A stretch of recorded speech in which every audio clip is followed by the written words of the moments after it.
Hello दोस्तों, कैसे आप सभी लोग। मैं शुभम चौधरी आप सभी का एसकेसी डिफेंस एकेडमी के यूट्यूब चैनल पे स्वागत करता हूं। जैसा कि दोस्तों आप सभी को पता है कि हमने हमारे चैनल एसकेसी डिफेंस एकेडमी पे आप दिल्ली पुलिस वाले जो स्टूडेंट्स हैं उनके लिए, जिनका हाल ही के अंदर एग्जाम होने वाला है, अभी 13 तारीख से शायद उनका एग्जाम है, उनके लिए इकोनॉमिक्स की क्लास स्टार्ट की थी। क्योंकि जो आपका जीके का पोर्शन रहता है उसके अंदर इकोनॉमिक्स का एक बड़ा पार्ट आता है। 6 से 7 क्वेश्चन आपके इकोनॉमिक्स से पूछे जाते हैं, तो एक बहुत बड़ा पार्ट हो जाता है दोस्तों 50 क्वेश्चन में 6 से 7 नंबर। तो दोस्तों ये करना भी हमारे लिए बहुत इंपॉर्टेंट है, इसीलिए हमने ये क्लास लाई थी। और दोस्तों 3 क्लास हमारी कंप्लीट हो चुकी है, आज हमारी चौथी क्लास है इकोनॉमिक्स की। तो दोस्तों स्टार्ट करते हैं आज की क्लास को। स्टार्ट करने से पहले आप सभी से एक रिक्वेस्ट है, चैनल को सब्सक्राइब कीजिए और बेल आइकन को ऑल पे प्रेस करके रखिए ताकि आपके पास आने वाली क्लासेज का नोटिफिकेशन पहुंच सके। तो दोस्तों आज की क्लास को स्टार्ट करते हैं। दोस्तों कल हमने कहां तक पढ़ा था? दोस्तों कल हमने पढ़ा था मुद्रास्फीति क्या होती है, अपस्फीति क्या होती है, अविस्फीति क्या होती है, विस्फीति क्या होती है और मुद्रा संस्फीति क्या होती है। लास्ट हमने ये पॉइंट डिस्कस किया था। आज बढ़ेंगे दोस्तों मुद्रास्फीति या महंगाई की क्या क्या प्रभाव है। क्या दोस्तों क्या पढ़ने वाले हैं कि मुद्रास्फीति, मुद्रास्फीति के प्रभाव, मुद्रास्फीति के प्रभाव। इंग्लिश में बात करूं तो effects of inflation, effects of inflation के बारे में हम आज की क्लास के अंदर डिस्कस करने वाले हैं। सबसे पहले हमारा पॉइंट रहेगा कि अगर दोस्तों आप सभी को पता होगा कि अगर मुद्रास्फीति को हम क्या नाम से जानते हैं, एक नाम और महंगाई के नाम से। किस नाम से जानते हैं? महंगाई के नाम से। तो दोस्तों जब महंगाई होती है तो क्या होता है? दो कंडीशन बनती है। महंगाई की कितनी कंडीशन बनती है? दो कंडीशन। एक कंडीशन बनती है लाभ की। किसकी बनती है दोस्तों? लाभ, प्रॉफिट की एक कंडीशन बनती है कि कुछ लोगों को महंगाई बढ़ने से प्रॉफिट होता है और कुछ ऐसे लोग होते हैं जिनको मुद्रास्फीति या महंगाई बढ़ने से क्या होता है दोस्तों? लॉस, हानि होती है। क्या होती है दोस्तों? हानि होती है। अभी बात करते हैं, आपके एग्जाम में डायरेक्ट क्वेश्चन पूछा जाता है कि मुद्रास्फीति बढ़ने से किन किन लोगों को लाभ होता है और किन किन जो संस्थाएं हैं या लोग हैं उनको हानि होती है। तो सबसे पहले बात करते हैं आपके जो कृषि डिपार्टमेंट है। कौन दोस्तों? कृषि। जो आपका कृषक या कौन है दोस्तों? किसान। किसान को क्या होता है दोस्तों? तो बात करिए अगर कृषक या किसान को, तो दोस्तों जब मुद्रास्फीति के अंदर वृद्धि होती है, क्या होती है दोस्तों? मुद्रास्फीति में वृद्धि होती है तो हमारे जो कृषक है या किसान है उसको लाभ की स्थिति होती है। क्या होता है दोस्तों? लाभ होता है। नेक्स्ट बात करते हैं जो अपना उत्पादक है। कौन है दोस्तों? उत्पादक। उत्पादक किसे बोलते हैं दोस्तों? जो किसी उत्पाद का निर्माण करता है उसे क्या बोलते हैं? उत्पादक। तो अगर दोस्तों उत्पादक है और मुद्रास्फीति बढ़ रही है, मुद्रास्फीति की सिचुएशन हमारे सामने आ रही है, महंगाई बढ़ रही है, तो उत्पादक को क्या होगा दोस्तों? प्रॉफिट होगा। क्योंकि दोस्तों अगर उत्पादक है तो वो पहले कोई चीज को, मान लीजिए मुद्रास्फीति की स्थिति से पहले 15 रुपए में बेच रहा था, मान लीजिए किसी चीज को, तो मुद्रास्फीति अगर उसकी बढ़ी है, हमारी महंगाई बढ़ी है, तो वो उस चीज को 20 रुपए में बेचना स्टार्ट कर देगा। क्योंकि जो उत्पादक होता है, ट्रेडर होता है, वो कभी भी लॉस नहीं करवाता खुद का, वो क्या करवाता है दोस्तों? प्रॉफिट करवाता है। तो जो आपका उत्पादक रहता है वो हमेशा किस में रहता है दोस्तों? लाभ के अंदर रहता है। किसमें दोस्तों? लाभ में। दोस्तों डायरेक्ट क्वेश्चन आते हैं इन पॉइंट से कि एक उत्पादक को मुद्रास्फीति की कंडीशन के अंदर क्या होता है, या ऐसे क्वेश्चन पूछ लिया जाएगा मुद्रास्फीति की कंडीशन के अंदर, स्थिति के अंदर एक उत्पादक को क्या प्रभाव होगा। तो इन सभी का आंसर होता है दोस्तों उत्पादक को क्या होता है दोस्तों? मुद्रास्फीति के अंदर लाभ होता है। नेक्स्ट बात आती है अपनी हानि किससे होती है। तो दोस्तों जो उत्पादक है उसका अपोजिट हम बोल सकते हैं कंज्यूमर। किसको बोल सकते हैं दोस्तों? कंज्यूमर को। कंज्यूमर या उपभोक्ता, कंज्यूमर या उपभोक्ता हम बोल सकते हैं। तो दोस्तों जो अगर महंगाई बढ़ेगी तो उपभोक्ता को क्या होगा दोस्तों? लॉस होगा। इसको आप इस प्रकार समझ सकते हैं, मान लीजिए आप एक पेन, क्या दोस्तों? एक पेन 15 रुपए में लेके आते हैं। कितने रुपए में? 15 रुपए में। और दोस्तों धीरे धीरे महंगाई बढ़ती है और जो 15 रुपए की पेन है वो 20 रुपए की हो जाती है। कितने रुपए की हो जाती है दोस्तों? वही एक पेन मुद्रास्फीति की कंडीशन में 20 रुपए की हो जाती है।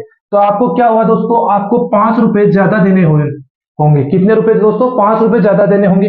तो यह आपको क्या हुई दोस्तों? धन की हानि हुई। तो दोस्तों महंगाई बढ़ने पे उत्पादक हमेशा प्रॉफिट के अंदर और उपभोक्ता हमेशा किसके अंदर रहेगा दोस्तों? लॉस के अंदर रहता है।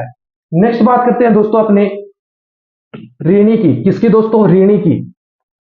दोस्तों ऋणी कौन होता है? ऋणी जो ऋण लेता है, ऋण, ऋण लेने वाला, ऋण लेने वाला, ऋण लेने वाला। तो दोस्तों बात करें ऋण लेने वाला, तो ऋण लेने वाला हमेशा किस में रहता है दोस्तों? ऋण लेने वाला मुद्रास्फीति की कंडीशन में प्रॉफिट में रहता है। किस में रहता है दोस्तों? प्रॉफिट में रहता है, क्योंकि जो ऋणी है अगर मुद्रास्फीति हुई है तो उसे कम पैसे चुकाने पड़ेंगे। मान लीजिए आपने 1 लाख रुपए किसी से उधार लिए। कितने रुपए उधार लिए दोस्तों? 1 लाख रुपए। तो आप तो क्या हो गए? ऋणी। और जिसने आपको धन उधार दिया वो क्या हो गया दोस्तों? ऋणदाता। क्या हुआ दोस्तों? ऋणदाता। तो याद रखिए दोस्तों, जो ऋणदाता है उससे क्या होगी? मुद्रास्फीति की कंडीशन में हानि होगी, और जो ऋणी व्यक्ति है उससे क्या होगा दोस्तों? प्रॉफिट होगा। किस प्रकार से होगा? मान लीजिए अगर मुद्रास्फीति हुई और उससे पहले आपको एक किसी ऋणदाता ने 1 लाख रुपए उधार में दिए, ऋण दिए, तो आपको जब मुद्रास्फीति की कंडीशन में आप जब उसको चुका रहे हैं तो आपको उससे 1 लाख रुपए चुकाने होंगे। लेकिन जब उसने आपको 1 लाख रुपए दिए थे तो जो आपकी पैसे की वैल्यू थी, आपकी जो मुद्रा की वैल्यू थी वो अब थी, और अभी क्या हो गई दोस्तों? डाउन हो गई है। तो आपको कम पैसा चुकाना पड़ रहा है पहले की तुलना के अंदर। तो दोस्तों ऋणी किसके अंदर रहेगा? लाभ के अंदर। और ऋणदाता किसके अंदर रहेगा दोस्तों? लॉस के अंदर रहेगा। नेक्स्ट बात करते हैं दोस्तों अपने व्यापारी की। किसकी दोस्तों? व्यापारी की बात करते हैं कि व्यापारी किसके अंदर रहता है। तो व्यापारी बोल दीजिए या ट्रेडर बोल दीजिए दोस्तों। क्या बोल दीजिए?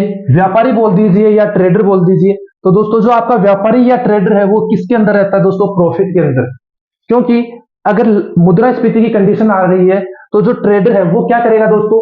जो आपका सामान है उसको ज्यादा कीमत में बेचेगा और ज्यादा मुनाफा कमाएगा। लेकिन जो दोस्तों सामान खरीदने वाला है, या जिसको हम उपभोक्ता भी बोल सकते हैं, या सामान खरीदने वाला, वो किस में रहेगा दोस्तों? लॉस के अंदर रहेगा, क्योंकि उसे उसी सामान का ज्यादा पैसा चुकाना पड़ेगा। तो वो किसके अंदर रहेगा दोस्तों? लॉस के अंदर रहेगा। हम लोग बात करते हैं आपके जो मुद्रास्फीति है उसी के प्रभाव के अंदर इसकी बात करेंगे। आप दोस्तों आप लोगों ने नाम सुना होगा टैक्स और सेविंग। क्या? टैक्स और सेविंग। तो टैक्स और सेविंग पे आपकी मुद्रास्फीति या महंगाई का क्या प्रभाव पड़ता है? इस पे बात करनी है दोस्तों हमें। टैक्स, कर, टैक्स या कर जिसको हम हिंदी में बोलते हैं। एक हम बात करेंगे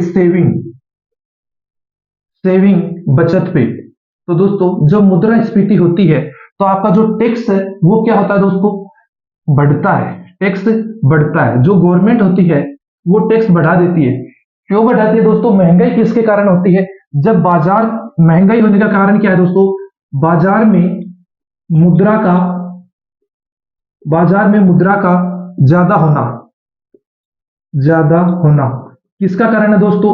आपकी महंगाई का कारण है। किसका कारण है दोस्तों? महंगाई या मुद्रास्फीति का कारण है।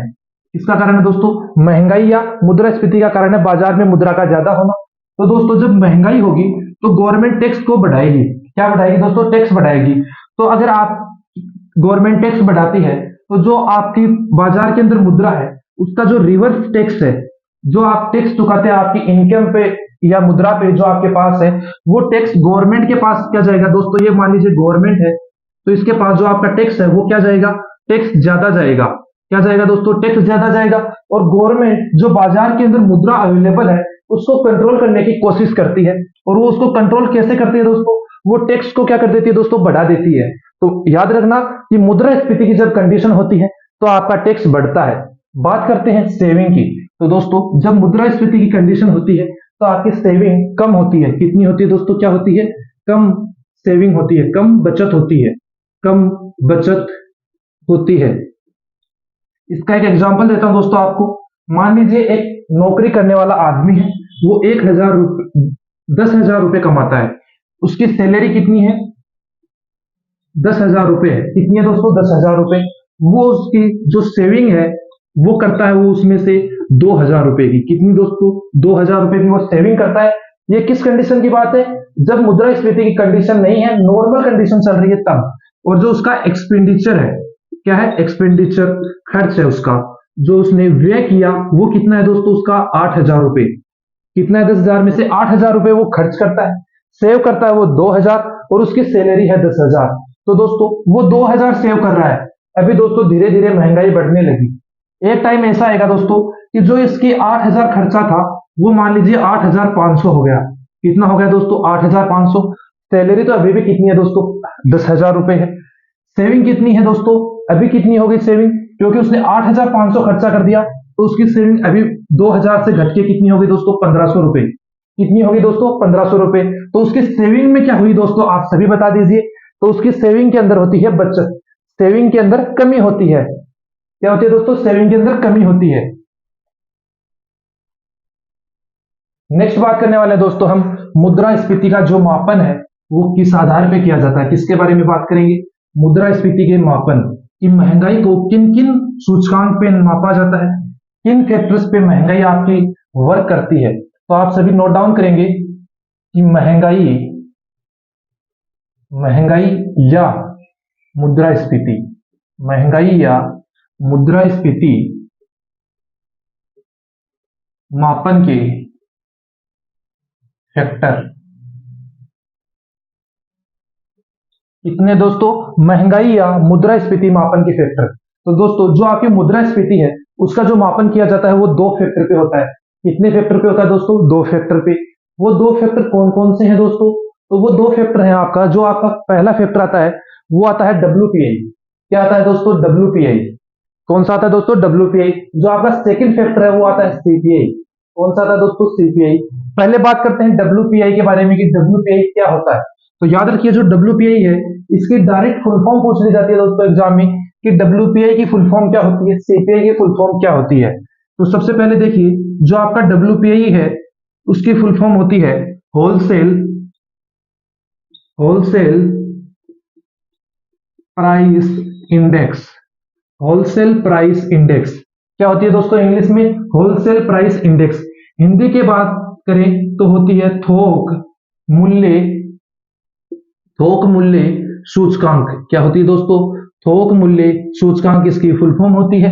अभी बात करते हैं जो आपका WPI है उसकी गणना किस आधार पे की जाती है। तो दोस्तों जो WPI है उसकी गणना के लिए आधार वर्ष कि कौन से वर्ष का जो मूल्य है उसे आधार माना जाता है, और WPI होलसेल प्राइस इंडेक्स की गणना की जाती है। तो दोस्तों जो WPI है उसके लिए आधार वर्ष रहता है 2011-12। कितना रहता है दोस्तों? 2011-12 रहता है। अभी बात करते हैं जो आपका CPI है उसकी फुल फॉर्म क्या होती है। तो दोस्तों सभी लोग नोट डाउन करेंगे और याद करेंगे जो आपका CPI है उसकी फुल फॉर्म होती है कंज्यूमर, क्या होती है दोस्तों? Consumer price index. Consumer price index क्या होती है दोस्तों? Consumer price index. हिंदी में बात करें तो उपभोक्ता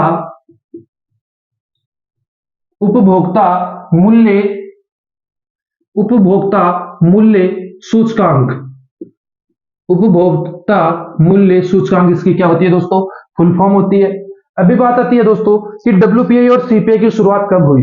तो दोस्तों जो CPI है उसको RBI के द्वारा कब अपनाया गया। तो दोस्तों क्वेश्चन पूछा जाता है कि भारत सरकार या RBI के द्वारा मुद्रास्फीति के जो मापन का सूचकांक CPI है उसे कब अपनाया गया। तो आपका राइट आंसर होगा इसे 2014 में RBI के द्वारा अपनाया गया था। और दोस्तों बात आई कि आपका एग्जाम में क्वेश्चन आ गया कि वर्तमान में RBI मुद्रास्फीति या महंगाई की जो गणना है वो किस आधार पे करती है। तो आपका राइट आंसर होगा जो RBI है वो महंगाई या मुद्रास्फीति की गणना WPI या CPI के आधार पे करती है। किसके आधार पे करती है दोस्तों? WPI या CPI के आधार पर करती है। नेक्स्ट आपका क्वेश्चन पूछा जा सकता है कि WPI की फुल फॉर्म क्या होती है। तो WPI की फुल फॉर्म होती है दोस्तों होलसेल प्राइस इंडेक्स। हिंदी में होती है थोक मूल्य सूचकांक। इसके लिए जो गणना के लिए आधार वर्ष माना जाता है वो माना जाता है 2011-12 को। नेक्स्ट बात आती है आपकी CPI। तो CPI की फुल फॉर्म होती है कंज्यूमर प्राइस इंडेक्स, उपभोक्ता मूल्य सूचकांक। इसको RBI द्वारा 2014 में अपनाया गया और वर्तमान में जो गणना है वो WPI और CPI दोनों पे की जाती है। अगर क्वेश्चन आ जाए कि 2014 से पहले महंगाई की गणना किस आधार पे की जाती थी, तो 2014 से पहले दोस्तों केवल WPI होलसेल प्राइस इंडेक्स के आधार पे ही महंगाई की गणना की जाती थी। नेक्स्ट बात करते हैं दोस्तों जो आपका WPI था उसका आधार वर्ष कितना था दोस्तों। WPI का जो आधार वर्ष था वो मैंने आपको बताया 2011-12 था। कितना था दोस्तों? 2011-12। तो दोस्तों जो आपका CPI है कंज्यूमर प्राइस इंडेक्स है उसका भी तो कोई आधार वर्ष होगा जिसके ऊपर इस CPI की गणना की जाती है, CPI को कैलकुलेट किया जाता है। तो दोस्तों CPI के लिए जो आधार वर्ष है बेस ईयर है वो माना जाता है 2012 को। किससे माना जाता है दोस्तों? 2012 को। नेक्स्ट दोस्तों आपकी एग्जाम में फिलिप्स वक्र के बारे में आता है। जब आप इकोनॉमिक्स पढ़ते हैं तो एक इंपॉर्टेंट वक्र आता है, ग्राफ आता है, उसका नाम है फिलिप्स वक्र। क्या नाम है दोस्तों? फिलिप्स वक्र। फिलिप्स वक्र। और वक्र को इंग्लिश में बोलते हैं दोस्तों कर्व। क्या बोलते हैं दोस्तों? कर्व। और फिलिप्स का फिलिप्स रहेगा, इंग्लिश में इसको बोलते हैं फिलिप्स कर्व और हिंदी में बोलते हैं दोस्तों फिलिप्स वक्र। दोस्तों जो आपकी एग्जाम है वो ऑब्जेक्टिव टाइप की होती है, तो उसके अंदर आपको कोई भी डायग्राम नहीं पूछेगा कि डायग्राम क्या है, आपको डायरेक्ट पूछेगा कि जो आपका फिलिप्स वक्र है वो किस किस के बीच में रिलेशन प्रेजेंट करता है। तो दोस्तों जो आपका फिलिप्स वक्र है वो महंगाई, किसके बारे में दोस्तों? महंगाई बोल दीजिए या मुद्रास्फीति। किसके बारे में दोस्तों? मुद्रास्फीति। मुद्रास्फीति व बेरोजगारी। मुद्रास्फीति व बेरोजगारी के मध्य, बेरोजगारी के मध्य संबंध दर्शाता है। क्या दर्शाता है दोस्तों? बेरोजगारी और मुद्रास्फीति के बीच में संबंध दर्शाता है। अभी बात करते हैं कि मुद्रास्फीति और बेरोजगारी के अंदर क्या संबंध होता है, बेरोजगारी और मुद्रास्फीति के अंदर क्या रिलेशन है। तो देखिए दोस्तों जो मुद्रास्फीति और बेरोजगारी के रिलेशन है वो कुछ इस प्रकार है कि जब मुद्रास्फीति क्या होती है दोस्तों? बढ़ती है। क्या होती है दोस्तों? मुद्रास्फीति बढ़ती है। क्या होती है दोस्तों? मुद्रास्फीति जब बढ़ेगी तो आपकी जो बेरोजगारी है, क्या है दोस्तों? बेरोजगारी। बेरोजगारी आपकी कम होगी। क्या होगी दोस्तों? बेरोजगारी क्या होगी दोस्तों? कम होगी। अगर मुद्रास्फीति के अंदर कमी होती है तो जो आपकी बेरोजगारी है वो क्या होगी दोस्तों? बढ़ेगी। तो दोनों क्या होते हैं दोस्तों? हम बोल सकते हैं इसके अंदर कैसा रिलेशन होता है इन दोनों के अंदर? इनवर्स रिलेशन होता है। कैसा दोस्तों? Inverse relation. इनवर्स रिलेशन होता है किस किसके अंदर दोस्तों? आपकी फिलिप्स वक्र के अंदर जो दर्शाते हैं मुद्रास्फीति और बेरोजगारी, उन दोनों के बीच में कैसा रिलेशन होता है दोस्तों? इनवर्स रिलेशन होता है। दोस्तों नेक्स्ट बात करते हैं, आपका जो ये टॉपिक था ये कंप्लीट हो चुका है। मुद्रास्फीति, महंगाई, ये अपस्फीति के बारे में भी हमने डिस्कस कर लिया। मुद्रास्फीति के क्या क्या प्रभाव है और मुद्रास्फीति किसके ऊपर कैलकुलेट की जाती है, सभी के बारे में हमने डिस्कस कर लिया। अभी जो हमारा टॉपिक आता है, नेक्स्ट टॉपिक है वो है आपका बैंकिंग। क्या दोस्तों? बैंकिंग जो आपका टॉपिक है वो बहुत ही इंपॉर्टेंट रहेगा। यहां से हर शिफ्ट के अंदर लगभग क्वेश्चन पूछ लिया जाता है। इकोनॉमिक्स का एक बहुत बड़ा पार्ट है क्योंकि ये हमारे जो बैंकिंग सेक्टर है उससे रिलेट करता है। यहां से क्वेश्चन जरूर पूछा जाता है। दोस्तों सबसे पहले नाम आ रहा है बैंकिंग। तो बैंकिंग क्या है दोस्तों? आप सभी ने बैंक के नाम बारे में सुना है। किसके बारे में सुना है? बैंक के बारे में। तो बैंक क्या है? सबसे पहले बात करते हैं कि बैंक क्या है। तो बैंक क्या है दोस्तों? बैंक एक संस्था है। तो दोस्तों बात करते हैं बैंक क्या है। तो दोस्तों जो आपका बैंक है, बैंक एक ऑर्गेनाइजेशन, बैंक एक क्या है दोस्तों? ऑर्गेनाइजेशन है। ऑर्गेनाइजेशन बोल दीजिए, हिंदी में संस्था बोल दीजिए। बैंक क्या है दोस्तों? एक ऑर्गेनाइजेशन है। अभी बात करते हैं आपकी बैंकिंग क्या होती है। तो दोस्तों जो आपका बैंक है क्या है दोस्तों? बैंक की कार्य प्रणाली, बैंक की कार्य प्रणाली क्या कहलाती है दोस्तों? बैंक की कार्य प्रणाली बैंकिंग कहलाती है। बैंक के जो कार्य करने की प्रणाली है वो क्या कहलाती है दोस्तों? बैंकिंग कहलाती है। बैंक का जो काम करने का ढंग है वो क्या कहलाता है दोस्तों? बैंकिंग कहलाता है। बैंक की बात कर लेते हैं, जो आपका बैंक है उसका कार्य क्या है। तो बैंक जो है, बैंक का कार्य क्या है? तो दोस्तों जो आपका बैंक है उसका कार्य है ऋण देना। क्या दोस्तों काम है? ऋण देना और जमा करना। ऋण देना और जमा करना। दोस्तों बात करते हैं कि जो आपका बैंक है वो क्या देता है दोस्तों? ऋण देता है। क्या देता है दोस्तों? ऋण देता है। तो ऋण के ऊपर क्या लेता है दोस्तों? आपसे ब्याज लेता है। क्या ले लेता है दोस्तों? ब्याज लेता है। और दोस्तों जब आप बैंक के अंदर कुछ धनराशि जमा करवाते हैं अपना अकाउंट के अंदर, तो दोस्तों जो आपको बैंक है वो क्या आपने क्या करवाया दोस्तों? बैंक में जमा करवाई राशि। तो दोस्तों जो बैंक है वो आपको क्या देगा दोस्तों? बैंक आपको ब्याज देगा। जब बैंक आपको ऋण देता है तो आपको क्या देना पड़ता है? बैंक को ब्याज देना पड़ता है। जब बैंक के अंदर आप कोई राशि जमा करवाते हैं, कोई धनराशि जमा करवाते हैं, तो बैंक आपको आपकी जो जमा राशि है उस पर क्या देता है दोस्तों? ब्याज देता है। तो दोस्तों जो ब्याज लेने का, ऋण देने का और जमा करने का और आपको ब्याज देने का जो प्रोसेस है, वही क्या है दोस्तों, बैंक का कार्य है। और दोस्तों जो ये कार्य है, जो ये चेन है, ये प्रोसेस है, यही क्या कहलाती है दोस्तों, बैंकिंग कहलाती है। क्या कहलाती है दोस्तों, बैंकिंग कहलाती है। अभी बात आती है कि जो बैंकिंग है उसके अंदर सबसे पहले कोई बैंक की स्थापना तो हुई होगी जिसके माध्यम से ये काम होने स्टार्ट हुए।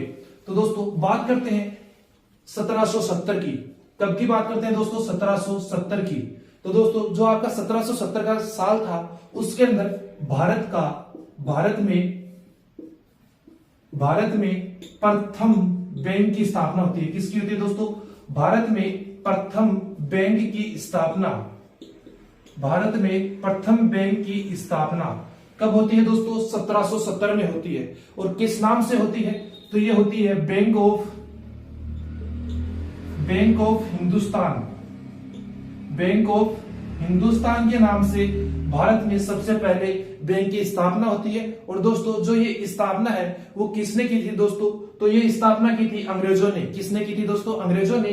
क्योंकि जो 1770 का समय था, उस समय भारत पे अंग्रेजों का आधिपत्य था और उन्हीं के अधीन बैंक ऑफ हिंदुस्तान की भारत में सबसे पहले शुरुआत की गई और इसी बैंक के माध्यम से बैंकिंग का कार्य स्टार्ट हुआ। दोस्तों कुछ समय के बाद में क्या हुआ, ये बैंक बंद हो गया। क्या हो गया दोस्तों, ये बैंक बंद हो गया। बैंक क्या हो गया दोस्तों, बंद हो गया। अभी बात आती है जो आपका बैंक ऑफ हिंदुस्तान था, इसका कहीं पे हेडक्वार्टर बनाया गया होगा, इसकी कहीं पे स्थापना की गई होगी। तो जो इसका स्थापना स्थल है, क्या है दोस्तों, स्थापना स्थल, या हम इसको क्या बोल सकते हैं दोस्तों, बैंक ऑफ हिंदुस्तान का हेडक्वार्टर। ये हेडक्वार्टर या मुख्यालय कहां पे था, तो दोस्तों जो ये आपका 1770 के अंदर कौन थे दोस्तों, अंग्रेज थे। और अंग्रेजों का जो आधिपत्य था वो सबसे ज्यादा किस ओर था दोस्तों, जो आपका बंगाल का एरिया है उस तरफ अंग्रेजों का सर्वाधिक आधिपत्य था। तो अंग्रेजों ने जो आपका बंगाल प्रेसिडेंसी थी उसी के अंदर इसकी स्थापना की थी। तो इसका जो मुख्यालय हेडक्वार्टर रखा गया था वो रखा गया था दोस्तों कोलकाता के अंदर। कहां पे रखा गया था दोस्तों, कोलकाता के अंदर। अभी बात आती है दोस्तों, जब ये बैंक बंद हो जाता है तो नए बैंक की स्थापना करनी जरूरी है, क्योंकि देश के अंदर बैंकिंग व्यवस्था को सुचारू रूप से बनाए रखना भी जरूरी है। तो दोस्तों बात करते हैं 1806 में। कब दोस्तों, 1806 में और 1840 में और 1843 में। ये 3 वर्ष थे दोस्तों जिनमें 3 बैंकों की स्थापना हुई। कितने दोस्तों, 3 बैंकों की स्थापना हुई। और दोस्तों जो ये तीनों बैंक थे वो अंग्रेजों की तो दोस्तों जो आपके तीनों बैंक थे वो अंग्रेजों की प्रेसिडेंसियां बनी हुई थी। क्या बनी हुई थी दोस्तों, प्रेसिडेंसियां। अभी बात आती है कि आपका जो प्रेसिडेंसी है वो क्या होती थी। तो दोस्तों अंग्रेजों के समय पे गवर्नर बैठता था। कौन था दोस्तों, गवर्नर बैठता था। तो जिन इलाकों के अंदर गवर्नर होता था उन्हें प्रेसिडेंसी बोला जाता था। उस समय की जो प्रेसिडेंसियां थी उनमें पहली आती है आपकी मद्रास प्रेसिडेंसी। कौन सी, मद्रास। उसके अलावा थी आपकी बॉम्बे प्रेसिडेंसी। उसके अलावा थी आपकी बंगाल प्रेसिडेंसी। 3 प्रेसिडेंसियां थी। कौन सी दोस्तों, बंगाल, बॉम्बे, मद्रास। अभी बात करते हैं जो आपके 3 बैंकों की स्थापना हुई, तो उनकी कब हुई थी दोस्तों स्थापना, 1806 में, 1840 में, 1843 में। अभी बात आती है कि अलग अलग बैंकों की बात करते हैं कि कौन से की स्थापना कब हुई। तो दोस्तों सबसे पहले स्थापना होती है बंगाल के अंदर। कहां पे होती है दोस्तों, जो बंगाल प्रेसिडेंसी थी उसके अंदर स्थापना होती है बैंक ऑफ बंगाल की। किसकी दोस्तों, बैंक ऑफ बंगाल की स्थापना कब हुई दोस्तों, 1806 में। डायरेक्ट क्वेश्चन पूछा जाता है दोस्तों कि बैंक ऑफ बंगाल की स्थापना कब हुई, तो आपकी स्थापना हुई थी 1806 में। नेक्स्ट बात आती है दोस्तों 1840 में कौन से बैंक की स्थापना हुई और किस प्रेसिडेंसी के अंदर हुई। तो दोस्तों जो 1840 का समय था उस समय जो स्थापना हुई वो हुई थी बैंक ऑफ बॉम्बे की। किसकी हुई थी दोस्तों, बैंक ऑफ बॉम्बे। और दोस्तों ये कौन सी प्रेसिडेंसी के अंदर आता था, ये मुंबई प्रेसिडेंट, उस समय की बंबई प्रेसिडेंसी के अंदर ये आता था। नेक्स्ट बात आती है 1843 में किस प्रेसिडेंसी के अंदर, तो 1843 में जो मद्रास प्रेसिडेंसी थी उसके अंदर बैंक की स्थापना होती है और उसका नाम रखा जाता है दोस्तों बैंक ऑफ, क्या रखा जाता है दोस्तों, बैंक ऑफ मद्रास। क्या नाम रखा गया दोस्तों, बैंक ऑफ मद्रास उसका नाम रखा गया। दोस्तों ये बैंक चलते रहे और ये प्रोसेस ऐसे चलता रहा। नेक्स्ट बात करते हैं दोस्तों, जब ये बैंक चल रहे थे तो बाद में समय आता है किसका दोस्तों, 1914 से 18 का समय। और दोस्तों ये भारत के लिए नहीं बल्कि विश्व के लिए एक बहुत ही क्रिटिकल समय रहा था, कठिनाइयों भरा समय रहा था, क्योंकि इस समय प्रथम विश्व युद्ध चल रहा था। क्या चल रहा था दोस्तों? प्रथम विश्व युद्ध। प्रथम विश्व युद्ध इस समय चल रहा था 1914 से 18 के बीच में। कौन सा युद्ध? प्रथम विश्व युद्ध। दोस्तों जब ये विश्व युद्ध कंप्लीट होने को था, कंप्लीट हुआ जैसे 14 से 18 तक चल के, उस समय तक जो बैंकों के अंदर, इन तीनों बैंकों के अंदर अंग्रेजों की और भारतीयों दोनों की क्या थी? पूंजियां निवेशित की हुई थी, जमा की हुई थी। जब तक विश्व युद्ध कंप्लीट हुआ 14 से 18 तक, तब तक इन बैंकों से जो पूंजियां थी, जमा राशि थी, वो तीनों बैंकों से निकाल ली गई, और जो इनकी व्यवस्था थी, दोस्तों कार्य करने की जो प्रणाली थी, वो धीरे धीरे ठप पड़ने लगी। क्या होने लगी दोस्तों? ठप पड़ने लगी, कम होने लगी। तो दोस्तों इन तीनों बैंकों को, जब बैंकों की दोस्तों क्या होती है, कार्य प्रणाली कम हो जाती है, उनका जो बैंकिंग का जो सेक्टर है वो कम हो जाता है, उनके पास धन कम हो जाता है, तो बैंकों का दोस्तों विलय कर दिया जाता है। तो दोस्तों इन जो तीनों बैंक है, इनको मिला के 1921 में, कब दोस्तों? 1921 में एक नए बैंक की स्थापना की गई। बैंक की स्थापना की गई। क्या की गई दोस्तों? एक नए बैंक की स्थापना की गई। अभी बात आती है दोस्तों, जो इन तीनों बैंकों का विलय हुआ और एक नया बैंक बना, उस बैंक का नाम क्या था? तो दोस्तों उस बैंक का नाम था imperial bank of India. Imperial bank of India, इस बैंक का क्या रखा गया दोस्तों? नाम रखा गया। अभी बात आती है दोस्तों कि जो इंपीरियल बैंक, किसका नाम रखा गया दोस्तों? इन तीनों बैंकों को मर्ज करके इसका नाम रखा गया। अभी बात करते हैं दोस्तों, जो आपका इंपीरियल बैंक है, उसका थोड़े समय बाद में नाम कर दिया गया एसबीआई। क्या नाम कर दिया गया दोस्तों? आपका जो एसबीआई है, वो आपका नाम किया गया था इंपीरियल बैंक ऑफ इंडिया का। तो दोस्तों एसबीआई की फुल फॉर्म होती है state bank of India. State bank of India.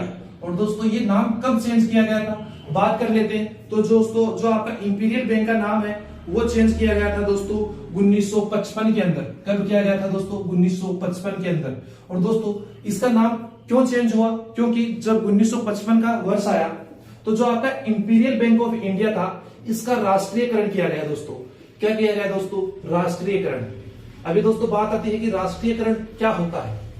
राष्ट्रीयकरण ये वर्ड आया, तो राष्ट्रीयकरण का अर्थ समझिए। राष्ट्रीयकरण एक ऐसी प्रोसेस है जिसके द्वारा किसी प्राइवेट संस्था या ऑर्गेनाइजेशन जो है, उसको सरकारी ऑर्गेनाइजेशन के अंदर कन्वर्ट किया जाता है। जो इंपीरियल बैंक ऑफ इंडिया था, ये एक प्राइवेट बैंक था। कैसा था दोस्तों? Private bank. इसमें सरकार का कोई भी आधिपत्य नहीं होता था। लेकिन 1955 में इसका राष्ट्रीयकरण हुआ, इंपीरियल बैंक ऑफ इंडिया का। अभी दोस्तों इसका नया नाम कर दिया गया स्टेट बैंक ऑफ इंडिया। अभी दोस्तों जो ये स्टेट बैंक ऑफ इंडिया है, ये सरकारी बैंक हो गया। कैसा बैंक हो गया दोस्तों? ये सरकारी बैंक हो गया। नेक्स्ट बात करते हैं दोस्तों, आपका जो अवध कॉमर्शियल बैंक, एक एग्जाम में पूछा जाता है दोस्तों अवध कॉमर्शियल बैंक के बारे में, कि ये भारत का पहला कॉमर्शियल बैंक था। कैसा था दोस्तों? Commercial bank. और दोस्तों जो आपका अवध कॉमर्शियल बैंक था, वो एग्जाम की दृष्टि से बहुत इंपॉर्टेंट है। तो सभी लोग लिखेंगे अवध कॉमर्शियल बैंक। क्या दोस्तों? Awadh commercial bank. अभी बात आती है जो आपका अवध कॉमर्शियल बैंक था, उसकी स्थापना वर्ष। तो दोस्तों जो इसकी स्थापना है वो कब होती है?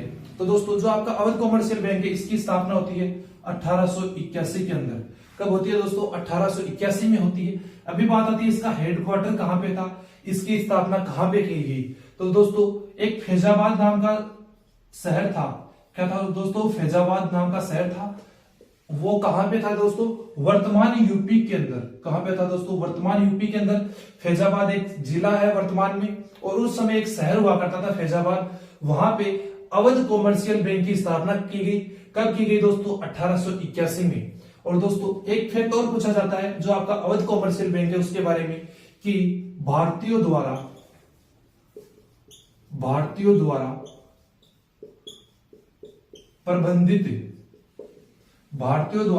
प्रबंधित प्रथम बैंक।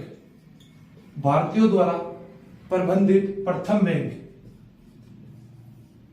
कौन सा था दोस्तों? अवध कॉमर्शियल बैंक था। ये डायरेक्ट फैक्ट आपके एग्जाम में पूछा जाता है। तो इसको याद कर लीजिएगा कि भारतीयों द्वारा प्रबंधित प्रथम बैंक कौन सा था दोस्तों, अवध कॉमर्शियल बैंक था। इसके अंदर यही एक इंपॉर्टेंट बात है दोस्तों कि यह भारतीयों द्वारा प्रबंधित प्रथम बैंक था। अभी नेक्स्ट बात करते हैं दोस्तों अपनी पीएनबी की। किसकी दोस्तों, पीएनबी की। तो दोस्तों जो आपका पीएनबी है इसकी फुल फॉर्म होती है Punjab national bank. Punjab national bank इसकी क्या है दोस्तों, फुल फॉर्म है। अभी बात करते हैं जो आपका पीएनबी है इसकी स्थापना वर्ष, इसकी स्थापना कब हुई। तो दोस्तों इसकी स्थापना हुई थी 1894 के अंदर। कब हुई थी दोस्तों, 1894 में। और दोस्तों जो इसकी स्थापना है वो दो व्यक्तियों के द्वारा की गई। कितने व्यक्तियों द्वारा दोस्तों, दो व्यक्तियों द्वारा। पहले जो व्यक्ति थे वो थे दयाल सिंह। कौन थे दोस्तों, दयाल सिंह। और दोस्तों जो दूसरे थे वो थे आपके लाला लाजपत राय। कौन थे दोस्तों, लाला लाजपत राय आपके दूसरे व्यक्ति थे। और दोस्तों नेक्स्ट बात करते हैं हम लोग जो आपका पीएनबी था, इस बैंक की जो वर्तमान में हेडक्वार्टर है दोस्तों, जब इसकी स्थापना हुई तो इसका हेडक्वार्टर अलग था। बात करें वर्तमान हेडक्वार्टर की, इसकी दोस्तों वर्तमान हेडक्वार्टर कहां पे है। तो दोस्तों जो हेडक्वार्टर है इसका वो है नई दिल्ली के अंदर। कहां पे है दोस्तों, नई दिल्ली के अंदर। और दोस्तों आप सभी ने एक नाम देखा यहाँ पे कि जो पीएनबी बैंक है उसमें दयाल सिंह और लाला लाजपत राय का नाम आता है। तो जो लाला लाजपत राय हैं इन्हें पंजाब केसरी क्या कहा जाता है दोस्तों, पंजाब केसरी कहा जाता है। नेक्स्ट बात करते हैं दोस्तों अपने सीबीआई के बारे में। दोस्तों सेंट्रल ब्यूरो ऑफ इंटेलिजेंस के बारे में नहीं, एक सीबीआई बैंक भी बना था। क्या बना था दोस्तों, सीबीआई बैंक भी बना था। उसके बारे में डिस्कस कर लेते हैं। तो दोस्तों बात करते हैं आपके इस बैंक सीबीआई के बारे में।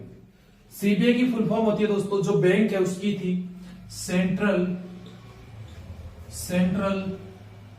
Bank of India. Central bank of India इसकी क्या थी दोस्तों, फुल फॉर्म थी। अभी बात आती है दोस्तों इसकी स्थापना। किसकी दोस्तों, स्थापना। तो स्थापना हुई थी सेंट्रल बैंक ऑफ इंडिया की 1911 के अंदर। कब हुई थी दोस्तों, 1911 के अंदर। अभी बात आती है दोस्तों कि जो सेंट्रल बैंक ऑफ इंडिया था इसका संस्थापक कौन था। तो दोस्तों जो संस्थापक था वो था, और दोस्तों बहुत इंपॉर्टेंट है, बार बार एग्जाम में पूछा जाता है, सोरावती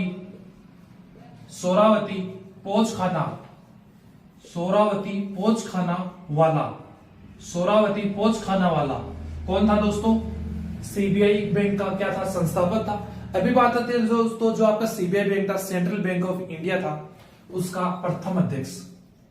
किसकी बात आती है दोस्तों, प्रथम अध्यक्ष कौन था।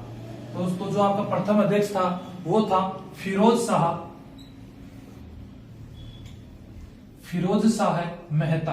कौन था दोस्तों, फिरोज शाह मेहता इसका क्या बना दोस्तों, अध्यक्ष बना।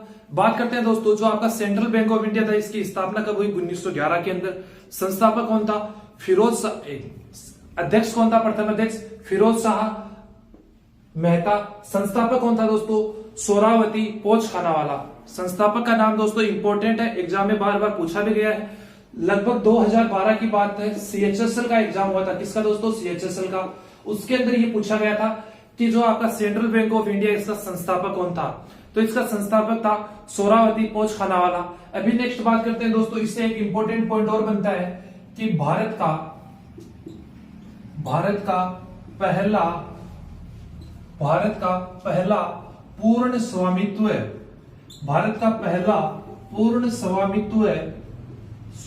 वाला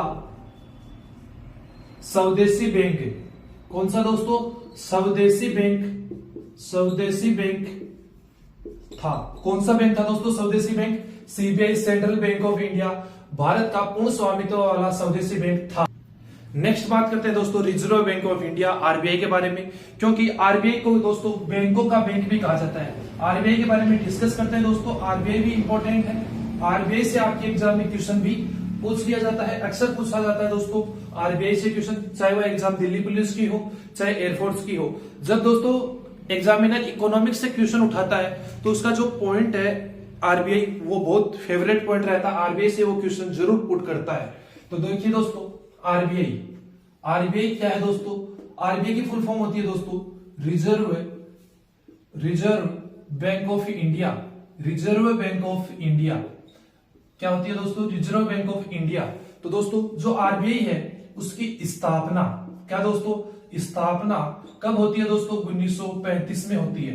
कब होती है दोस्तों आरबीआई की स्थापना? 1935 के अंदर। लेकिन दोस्तों क्या डायरेक्ट आरबीआई की स्थापना 1935 के अंदर कर दी गई? तो बिल्कुल नहीं दोस्तों, 1926 से ही आरबीआई की स्थापना करने का प्रोसेस स्टार्ट हो गया था। कब से स्टार्ट हुआ दोस्तों? 1926 से। और 9 साल लगे दोस्तों आरबीआई की स्थापना करने के अंदर। तो 1926 में एक कमीशन आया था, उसका नाम था हिल्टन यंग कमीशन। क्या नाम था दोस्तों? Hilton young commission. हिंदी में बात कर ले तो इसको कहते हैं हिल्टन युवा संघ या आयोग, हिल्टन युवा आयोग। क्या कहा जाता है दोस्तों? हिल्टन युवा आयोग। या इसको दोस्तों एक अन्य नाम से पूछा जाता है एग्जाम में कि कौन से एक्ट के तहत या कौन सा जो प्रोसेस है उसके तहत आरबीआई की स्थापना शुरू हुई। तो इसको कहते हैं रॉयल कमीशन। क्या कहा जाता है दोस्तों? रॉयल कमीशन भी कई बार नाम पूछ लिया जाता है इसका कि रॉयल कमीशन क्या थी। तो दोस्तों जो रॉयल कमीशन थी उसी को हिल्टन यंग कमीशन कहा जाता है। और इसी की 1926 में पहले शुरुआत थी कि आरबीआई भी एक आरबीआई नाम का बैंक होना चाहिए इंडिया के अंदर। अभी बात करते हैं जो आपका 1926 में हिल्टन यंग कमीशन था या रॉयल कमीशन हम जिसको बोलते हैं, उसके कुछ समय बाद में क्या हुआ दोस्तों? 1934 आता है। क्या आता है दोस्तों? 1934 का जब वर्ष आता है तो एक आरबीआई का एक्ट आता है और उस एक्ट अधिनियम का नाम रहता है आरबीआई एक्ट। क्या नाम रहता है दोस्तों? आरबीआई एक्ट उस एक्ट का नाम रहता है। और दोस्तों जो ये आरबीआई एक्ट था उसी के आधार पे 1935 के अंदर आरबीआई की स्थापना की जाती है। अभी बात आती है दोस्तों जब 1935 में आरबीआई की स्थापना हुई तो इसकी स्थापना कहां पे की गई, इसका मुख्यालय कहां पे था? तो दोस्तों जब इसकी स्थापना हुई तो इसका हेडक्वार्टर था, बोल सकते हैं प्रारंभिक हेडक्वार्टर। क्या बोल सकते हैं दोस्तों? प्रारंभिक हेडक्वार्टर। तो ये था दोस्तों आपका कोलकाता के अंदर। क्या था दोस्तों? कोलकाता के अंदर। अभी बात करते हैं कि कोलकाता के अंदर इसका हेडक्वार्टर कितने दिनों तक रहा, कितने समय तक रहा। तो दोस्तों जो आपका कोलकाता है यहां पर हेडक्वार्टर रहा 2 वर्ष। कितने समय के लिए रहा दोस्तों हेडक्वार्टर? 2 वर्ष के लिए यहाँ पे हेडक्वार्टर रहा। 1935 से 37 तक हेडक्वार्टर कहां पे रहता है दोस्तों? आरबीआई का कोलकाता के अंदर। और जब 37 आता है 1937 में हेडक्वार्टर ट्रांसफर किया जाता है। कहां किया जाता है दोस्तों? ट्रांसफर किया जाता है। कहां पे किया जाता है दोस्तों? मुंबई के अंदर। कहां पे दोस्तों? मुंबई के अंदर। और अभी बात आती है कि वर्तमान में कहां पे है? कहां पे दोस्तों? वर्तमान हेडक्वार्टर।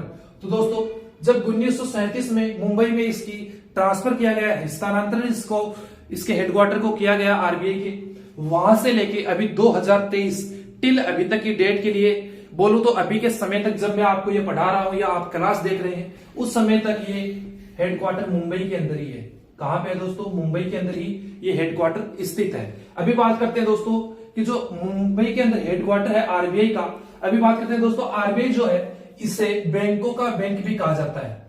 क्या कहा जाता है दोस्तों? बैंकों का बैंक। और दोस्तों ये जो क्वेश्चन है बैंकों का बैंक आरबीआई को कहा जाता है, ये एयरफोर्स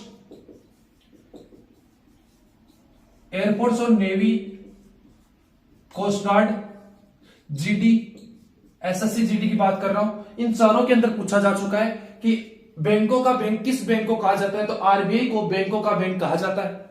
अभी बात आती है कि इसके जो अध्यक्ष है, क्या बात आती है दोस्तों?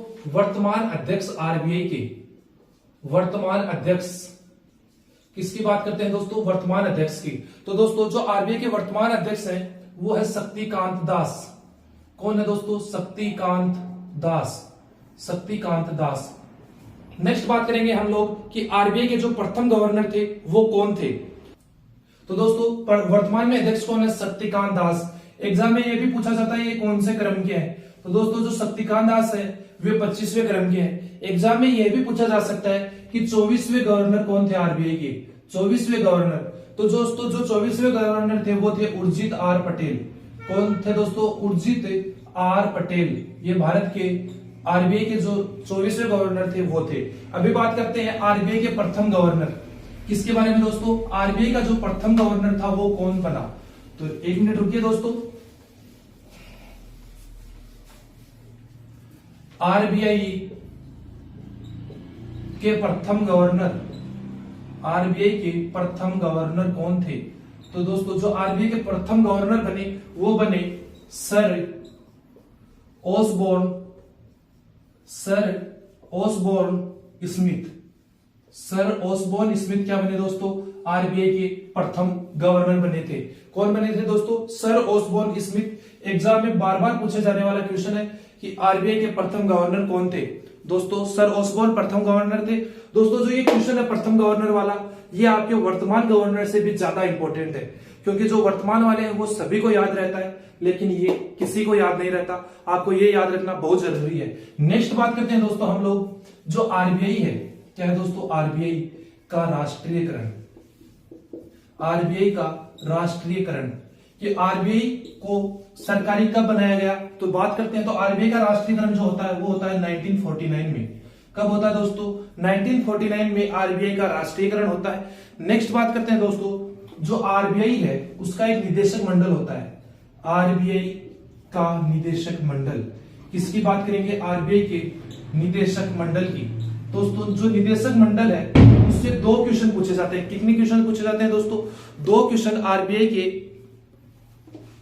आरबीआई का जो निदेशक मंडल उससे 2 क्वेश्चन आपको पूछे जाते हैं। जो आपका पहला क्वेश्चन है वो पूछा जाता है कि जो आरबीआई का निदेशक मंडल है उसके अंदर कितने सदस्य होते हैं? तो कुल सदस्य संख्या लिखेंगे आप। क्या लिखेंगे दोस्तों? कुल सदस्य कितने होते हैं आरबीआई के निदेशक मंडल में दोस्तों? तो वो होते हैं 21। कितने सदस्य होते हैं दोस्तों? 21। अभी बात आती है कि जो निदेशक मंडल है उसके जो सदस्य हैं उनका कार्यकाल, क्या दोस्तों? कार्यकाल कितना होता है? तो दोस्तों जो आरबीआई का निदेशक मंडल है उसके जो सदस्य हैं उनका जो कार्यकाल है वो होता है 4 वर्ष। कितने का होता है दोस्तों? 4 वर्षों का आरबीआई के निदेशक मंडल का कार्यकाल होता है। अभी बात क्या की दोस्तों हमने? आरबीआई के प्रथम गवर्नर कौन थे? Sir Osborne Smith. आरबीआई का राष्ट्रीयकरण कब हुआ? 1949 के अंदर। आरबीआई का निदेशक मंडल, तो आरबीआई के जो निदेशक मंडल है उसके अंदर 21 सदस्य होते हैं। और दोस्तों जो आपका आरबीआई का कार्यकाल है वो कितना होता है दोस्तों? 4 वर्ष का होता है। नेक्स्ट बात करते हैं दोस्तों, भारतीय मूल का प्रथम गवर्नर कौन था? ये भी क्वेश्चन बहुत बार दोस्तों आपको पूछा जाता है आपकी एग्जाम में। तो दोस्तों जो आपका पहला गवर्नर था भारतीय मूल का वो था चिंतामन। कौन था दोस्तों? बात लिखेंगे आप लोग कि आरबीआई का प्रथम भारतीय मूल का गवर्नर कौन था? तो दोस्तों गवर्नर था आपका चिंतामन द्वारकानाथ देशमुख। कौन था दोस्तों? चिंतामन